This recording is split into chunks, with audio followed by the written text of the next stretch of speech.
Hello, it's John Heaton, and today I thought I'd revisit a classic album. And there's various reasons why I tend to revisit albums, and I'll tell you the story of this one. And the album we're going to revisit today is Rumours from Fleetwood Mac, released February 1977. And the reason I got back into this album, not that I needed to get back into it, but rediscovered it anew if you like, is because I watched this superb DVD from the classic album series, and this is quite a long thing. How many minutes is it? Does it say? 75 minutes. So interviews with all the band. They go through each track, spend about 5 or 10 minutes on each track and really go into detail, and they interview, as I say, all 5 members of the band plus Ken Caillet and Richard Dashute, the engineers and co-producers. And this album was produced, the production credits are Fleetwood Mac plus Richard Dashute and Ken Caillet, or Caillet, I'm not sure how to pronounce it, and the engineers were Richard and Ken, assisted by Chris Morris, and it really is a phenomenally well-produced album. It might even be in my top 5 ever produced albums. And one of the good things about watching the DVD is, like, Lindsay's at the control board and he's isolating various instruments. Like on the second-hand news, you see all the various bits making up the drum sound, and then the guitars on a separate channel, and it's just the best way to understand how an album is put together, to hear the isolated bits and pieces. A bit like we've done with some of the archive editions of various classic albums over recent years. They tend to do that as well. So Lindsay has 3 tracks on this album, Stevie has 3, Christine has 4, and there's one track, The Chain, which is co-written by all 5 of them. And one thing I noticed is most of the tracks are very short and punchy, which makes for a very smooth listening experience. And this album is a decent, what I would call a decent album length, 38 minutes and 55 seconds, so just about perfect. And as I say, a lot of the songs are pretty short, like Never Going Back Again is just over 2 minutes, Secondhand News 2:43, I Don't Want to Know 3:11, Don't Stop 3:11, Songbird 3:20. So these, and the longest, there's not one song over 5 minutes long. The longest 2 are the last 2 tracks on side 2, Oh Daddy and Gold Dust Woman. And we might as well come to it now. The eternal question of Silver Springs, which was a Stevie Nicks song which didn't make the final cut of the album, and the question is, does one think it should have done? And it was replaced by another Stevie track called I Don't Want to Know, and I think the reason for that, we can debate it, but the reason for replacing the Silver Springs with I Don't Want to Know is the album needed another upbeat number, that's my guess. And Silver Springs would have made another ballad. It would have taken the album up until nearly 45 minutes long. And in those days, that was considered too long for a vinyl release. These days, or in the days of CDs and Spotify, you can come up with any length you like. But I don't know, on this 2004 reissue, they put Silver Springs in the middle after Songbird, and to me it ruined the flow of the album, having 2 ballads in a row there. And on this 2010 reissue, they've quite rightly put Silver Springs at the end, so you could listen to the whole album as it used to be, and then Silver Springs. I mean, whichever way you want to argue it, whether it should have been on the album or not, it's a fine song. And they spent quite a bit of time discussing it on this documentary. So it was the B-side, it came out as the B-side to Go Your Own Way. So some got a little bit lost in the mix until these CD reissues restored it to its proper place. So just thought I'd mention that one, and the very personal lyrics about, again, another song about how the relationship with Lindsay and Stevie ended badly, and it let her down. You know, you could have been my Silver Springs, and it didn't turn out that way. Is it over now? No, that's another song, Goldust Woman. Is it over now? Do you know how to pick up the pieces and go home? This album is littered with references to their broken relationships. In case you didn't know, Stevie Nicks and Lindsey Buckingham were a couple, and they were in the midst of splitting up. Christine McVie, the other songwriter from Fleetwood Mac, was just splitting up with her husband John McVie, the bass player. Mick Fleetwood was splitting up with his wife Jenny, who was the sister of Pattie Boyd. And I'm not sure what else was going on. I think Christine was having a relationship with the lighting technician, from what I can remember. I think You Make Loving Fun is about that. And then later on, I know Mick Fleetwood got together with Stevie Nicks briefly, so it was a little bit of a kind of, pick and mix.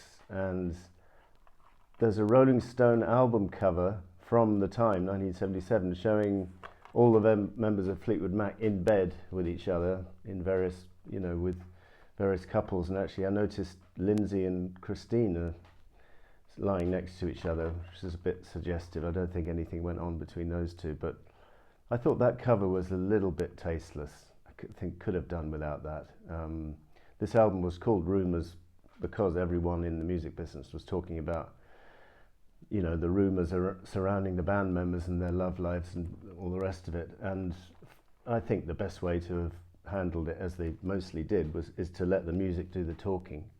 And as Mick Fleetwood said in the documentary here, the only problem is John McVie couldn't answer back because he doesn't sing. So Christine would be writing songs to him, Lindsay would be writing songs to Stevie would be writing songs back to Lindsay, and you can work it out easily, go your own way. It's clearly about that broken relationship written by Lindsay, and that's another track where when you break down the elements of it on the documentary, you hear John McVie's bass playing is just brilliant, and Mick Fleetwood's raving about it, saying you're a monster, John, and Lindsay's demonstrating that acoustic guitar, which is kind of going cross purposes versus the drum, and sort of so you don't know quite where the beat is of the song, and then it resolves itself gloriously in the chorus with Mick Fleetwood's drum entry to the chorus, and it really is a wonderful song. I played this song just recently to just before this review, and I think Secondhand News is possibly one of the greatest album openers ever.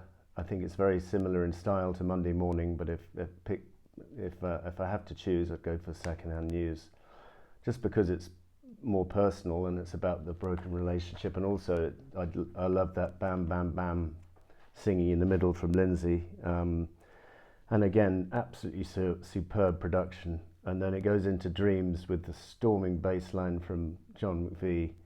On this documentary, Stevie is doing a kind of solo rendition of Dreams with just basic piano, and it sounds okay, but I think this is an example of a song where when the band worked on it, they really produced a masterpiece, and it was a #1 hit in the US, and I think the other singles didn't get as high. They got to the number 10, in top 10 I think, and then we get probably my second favourite track on the album, along with Secondhand News, would be Never Going Back Again. It's only 2 minutes long, and it's just 2 minutes of perfection, and just going to show that a song doesn't need to be 4 or 5 minutes long to be a classic. If you think of For No One from the Beatles, little over 2 minutes long. This one, beautifully sung, beautiful acoustic guitar picking from Lindsay, just at the peak of his powers.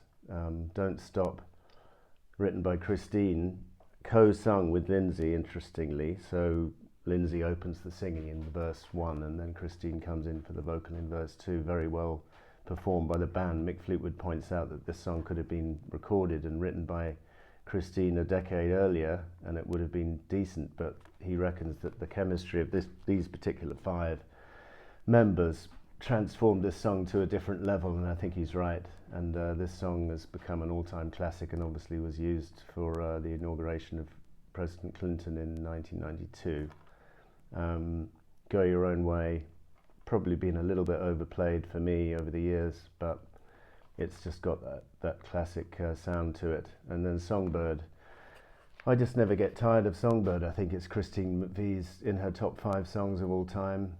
It's this song was recorded in Berkeley, California, in an auditorium called, I got the name of it, Zellerbach, with an empty auditorium, just a piano on the stage with a bunch of roses and a bottle of champagne, and she just went there to get the acoustics to do Songbird, and it's a glorious song, and it's really heartfelt. And on this documentary here, John McVie said he was always watching it from the aisles because it used to close concerts, and him and Mick would be in floods of tears.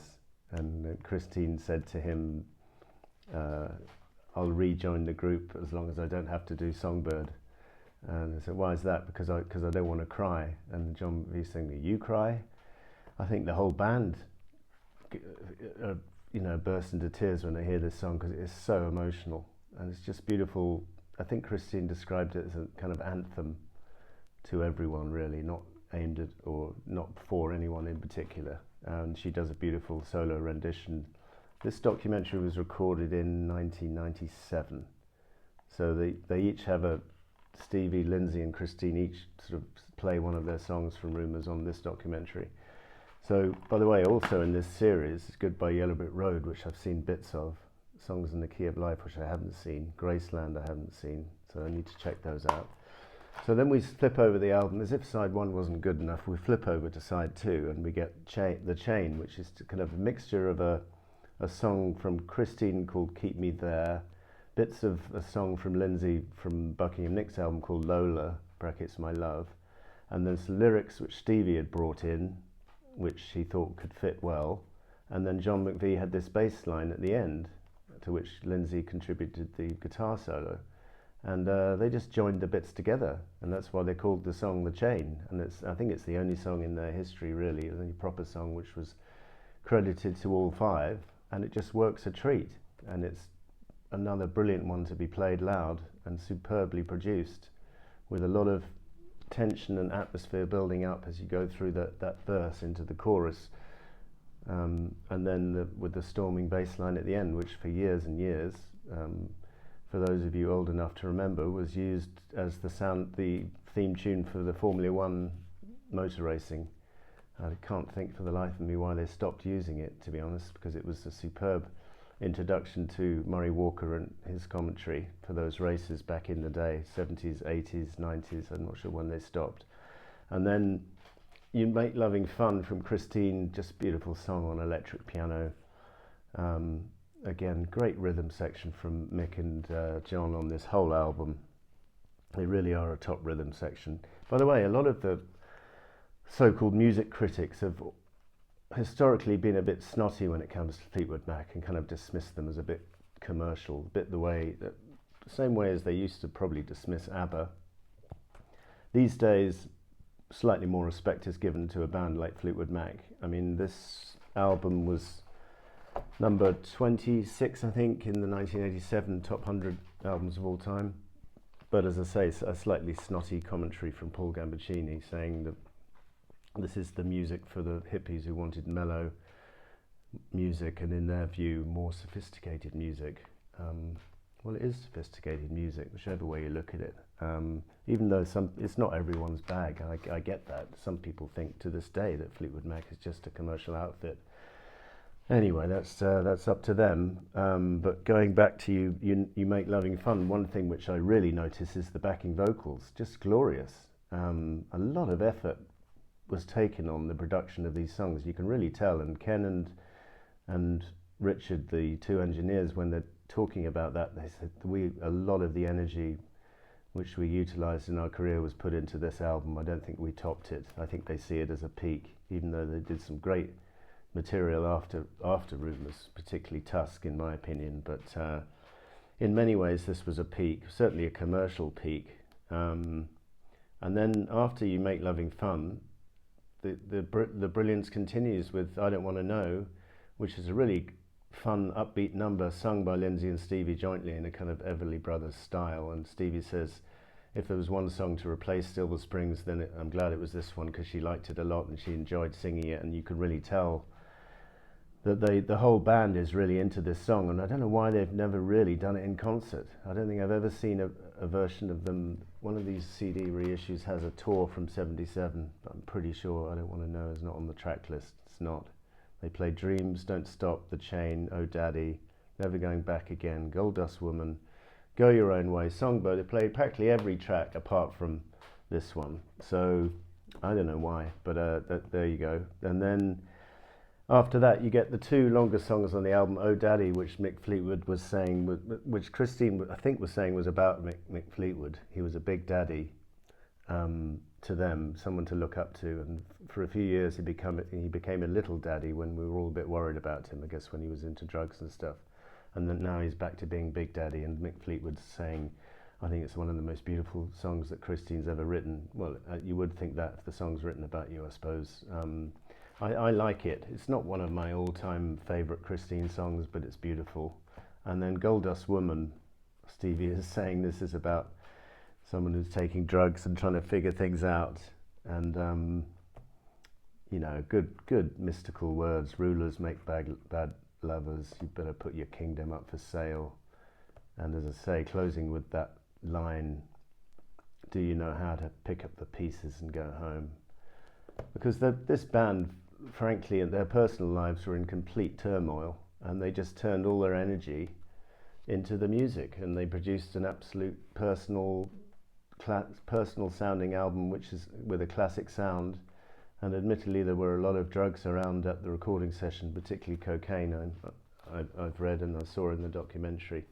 In fact, there's a funny story where the engineers there was a huge bag of cocaine kept under the table, which the band kept on asking for, and then the engineers made a duplicate bag and just put salt in it or something, and then came out and accidentally dropped it on the floor, and the whole band were going completely bananas.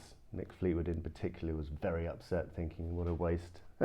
So I thought that was quite an amusing story. Anyway, drugs notwithstanding, they produced an absolute classic, and it's still talked about to this day. And I noticed that the latest edition of Rolling Stone, this album is all the way up at number 7, which I think is probably nearer where it should be versus, you know, 26 or whatever it was back then in this Gambaccini book. I think it literally is one of the best albums of all time, and it's sold 45 million copies, so if few people agree, probably. So thank you for watching, and we'll see you next time.